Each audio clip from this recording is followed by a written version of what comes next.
So welcome to Gallery 50. My name is Sharon Kiefer. I'm the director here and curator at Gallery 50 since 2000 when we made the gallery into a nonprofit. I became the director then. What Gallery 50 does is has we're a cultural hub in Bridgeton, and we provide monthly artist exhibitions. Okay. Every month it changes out, and we have a little store in the back that remains there for cash and carry purposes. But each exhibition hangs for the month, and we have a first Friday opening artist reception. Every month? Every month, from 6 to 8 p.m. Okay. So you can meet the artist, you can buy the artwork, talk to people. We always have refreshments and live music. Is that open to the whole community? Yes, or free and open to the public. That's why I always like to say. Great. But we always have live music and refreshments. So, people stay. We're the only gallery in town. So, it's kind of a destination point. They come, they see the art, and they kind of stay for the 2 hours. So there's a lot of camaraderie here on First Friday.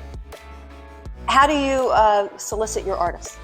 Well, we put out an open call on the card, like say 3 years out, and we just say we're accepting applications for shows. I'm also the curator at Perkins, so I see a lot of gallery shows. I go to a lot of museums.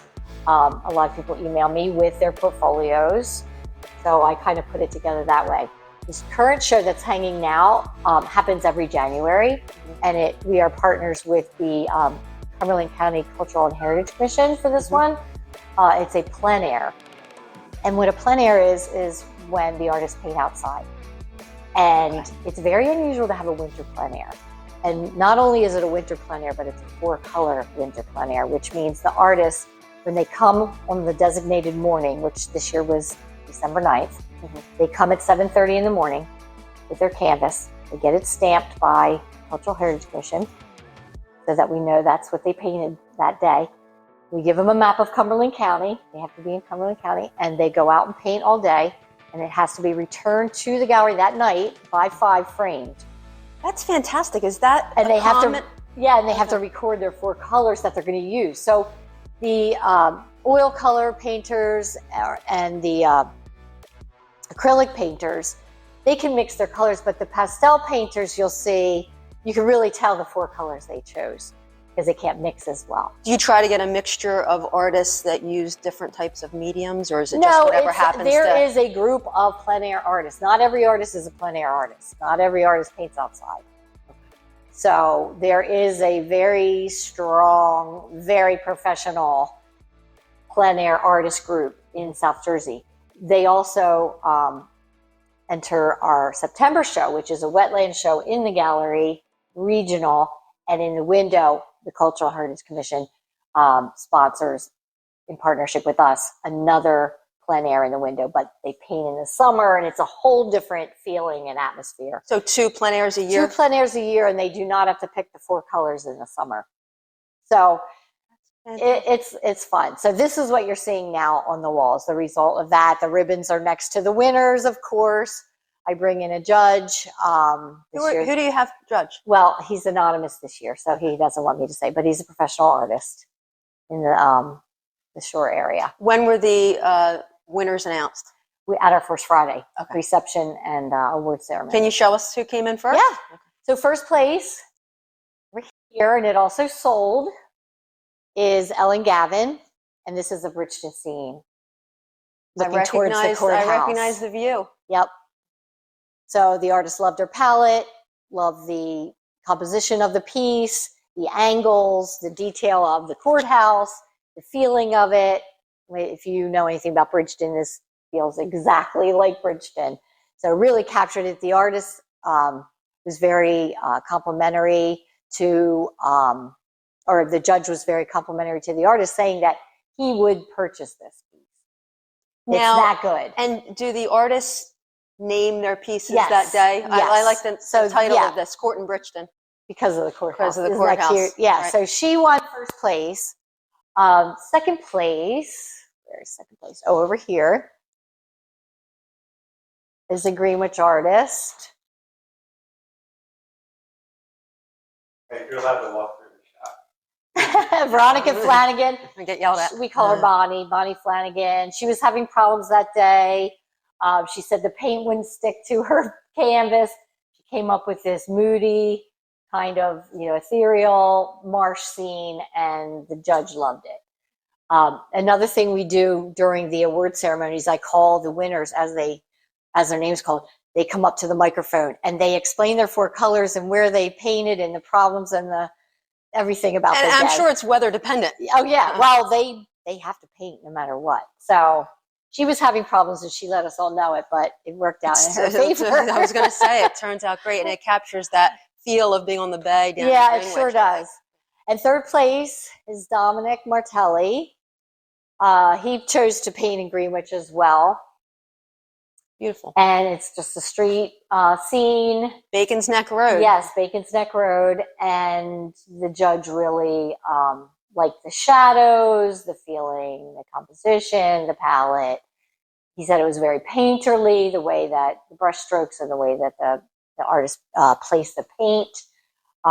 Very aesthetically pleasing for the judge. So that was his third place choice. Beautiful. And then we did something fun at the reception.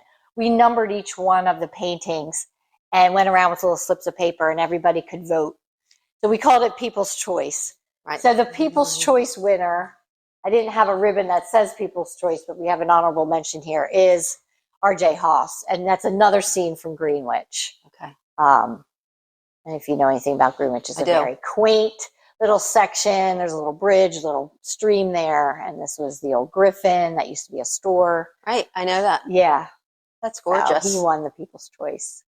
All of the artists that you've mentioned, they're all South Jersey artists. Yeah, all of them. Okay. Yeah. Now, when we spoke the other day, you mentioned that you certainly have a lot of South Jersey local artists, but you also are able to bring in artists from outside of the area. Right. Why don't you tell us about that a little bit? So this is an example of a show where I do feature South Jersey. Next month, for example, we are featuring a Venezuelan artist, Francisco Grisolia de Vila. He's from Venezuela, and he's a master artist there. And about 3 or 4 years ago, Wheaton and the Clay College of Rowan put a grant together to get him here. So this show that is going to be hanging next month, it's called The North of the South, and it's about the depressed neighborhoods and the political unrest there in Venezuela at the moment, and the reflection on people. It's a very contemporary show. The paintings are very contemporary and depict, the plight of the people of Venezuela right now with the presidency that's there, and they're food deprived. There's a lot of issues that the people are going through. But after this show was brought here, it then went to Perkins after the Clay College about a year later.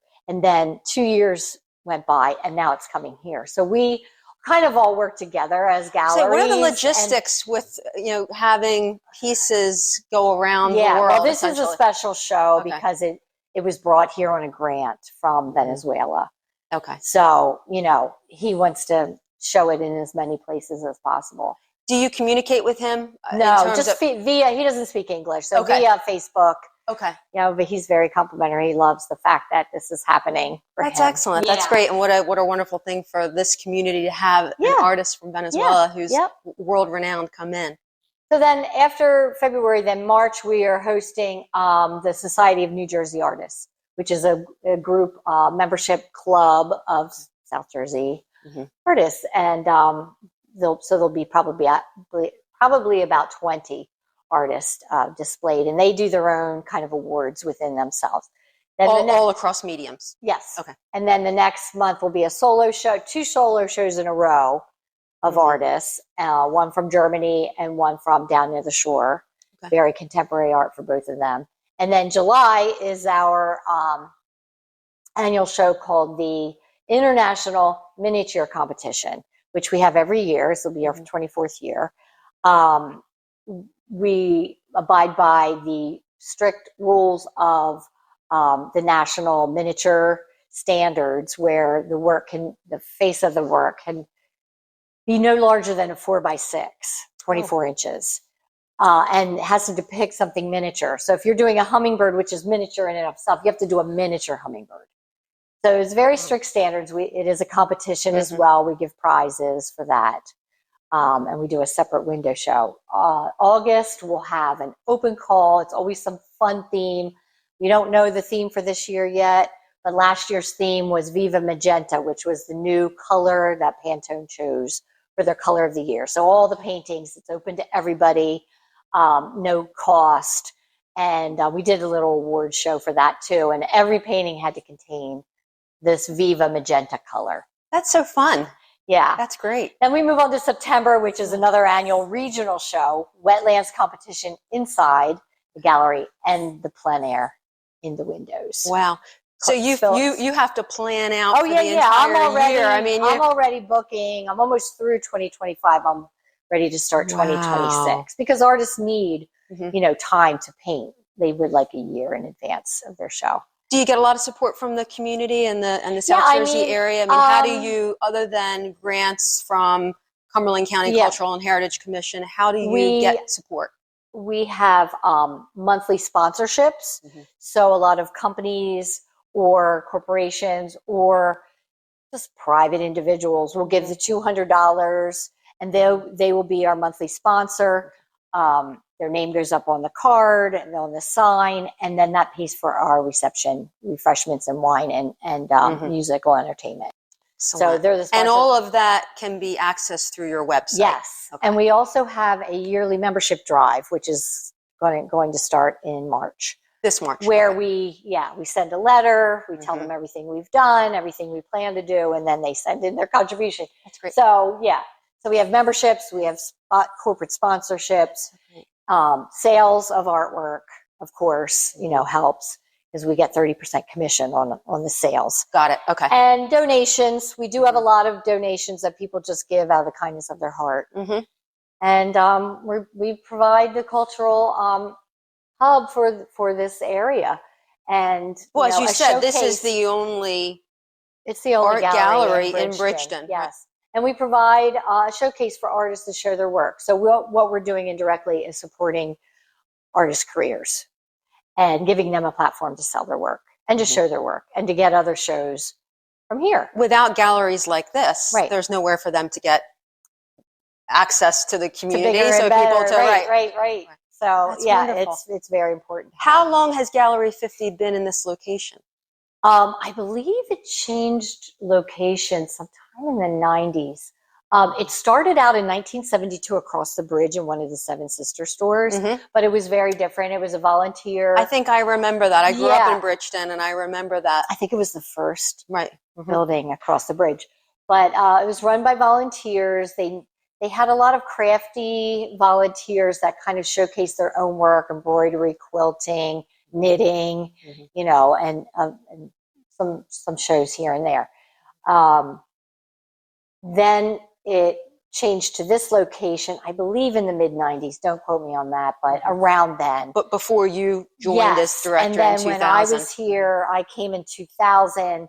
The landlord wanted to renovate, and we made it into a nonprofit, and I became the director. And then we started the first Fridays. We started the monthly exhibitions, to clear everything out after the month. Right. Yeah. But you mentioned that you went all the way through COVID. You never didn't have a showing, which is, I think, admirable.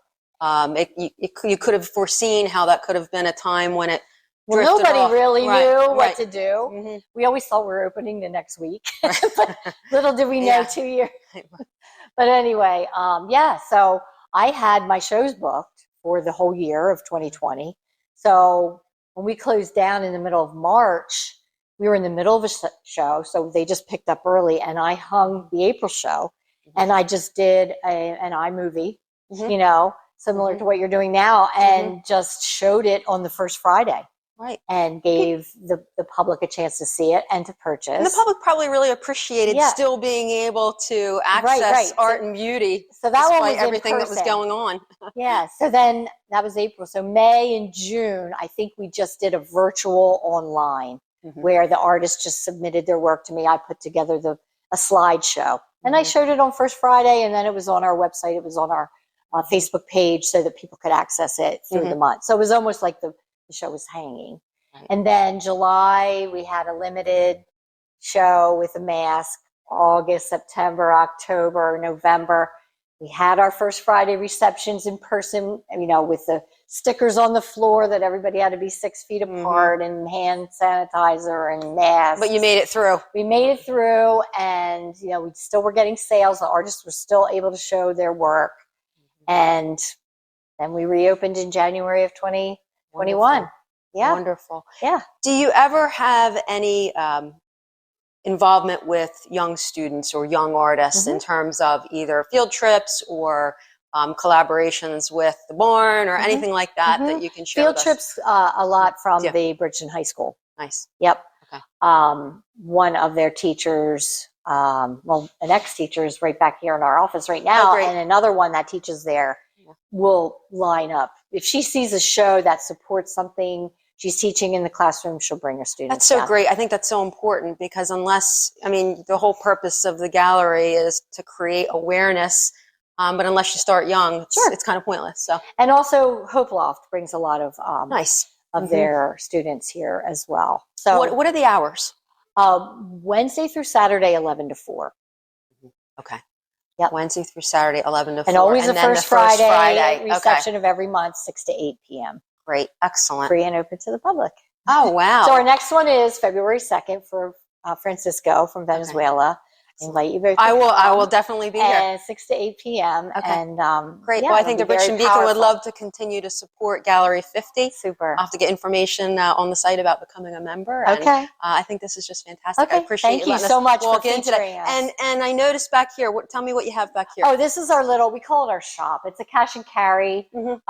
Items from artists that they just put 2 or 3 in on a permanent basis. And if you need a quick gift, you just come in, you could take it. If you purchase something on the wall in the exhibition, it has to remain here throughout the month until the show closes. So you just red dot it until the end. Have you ever had people fighting over any of these items? No, but cash and carry you can take today. So excellent. That works out. Oh, we are on our website is www.gallery50.org.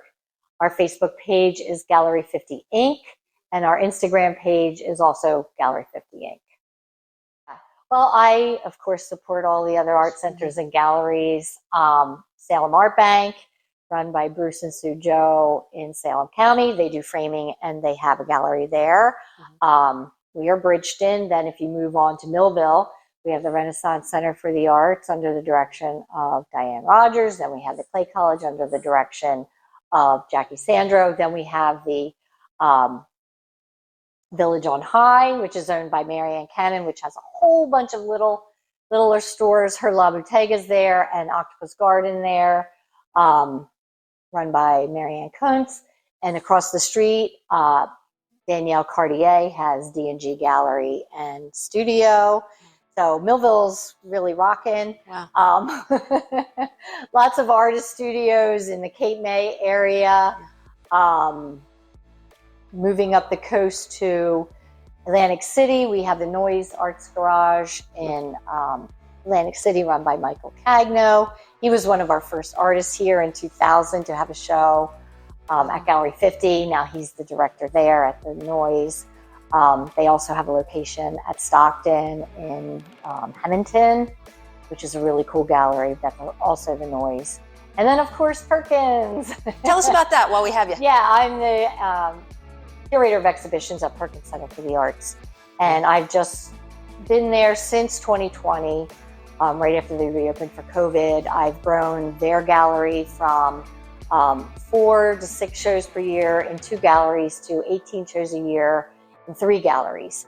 So we have a rigorous schedule. We have 6-day-a-week gallery hours now, which is new for them. And established reception nights, second Saturday, third Saturday, one in Collingswood, one in Moorestown. We just reach out and try to make community connections. We have 5 departments there, a huge education department that offers all kinds of classes in ceramic, glass, mosaic, painting, figure drawing, embroidery. I mean, you name it, we offer it. And then music lessons. for students, and Wow, yeah, that's a and a lot. folk life center. So What's the address of that? the one is 30 in Collingswood is 30 Irvin Avenue and 395 Kings Highway in Morristown. Yeah, and then we have a connection there through Camden County with the Camden Fireworks and Asaya Kunz there. So It sounds to me, and I'm South not. Jersey is I was going to really say I'm happening. not an artist. Okay, I'll just put that out there. I'm not an artist, but it sounds to me, and correct me if I'm wrong, that it's a small, tight-knit community, and yet you have this reach around the world, which is really so neat, and that's what it's all about, right? Yeah, it sure is. And the 8 counties, I believe there's 8 counties in southern New Jersey. I mean, we all know of each other and support each other and have collaborations and partnerships often between everyone I just mentioned. Yeah. The love of the arts. Yeah. So it's wonderful. Yep. Well, thank you so much for Oh, taking you're the welcome. time to Thank give you us for this kind of highlighting Valerie. impromptu interview here today. But you know, it's nice to be able to be on site when we can to do these types of interviews and highlight, you know, the beautiful artwork that you show thank here. you So so we will much. definitely be back. Thank you Oh, again. awesome. I'll see you at the reception. I will be here. Thank you. Funding has been made possible in part by the New Jersey State Council on the Arts, Department of State, New Jersey Historical Commission, Department of State, and the Cumberland County Board of Commissioners through the Cumberland County Cultural and Heritage Commission.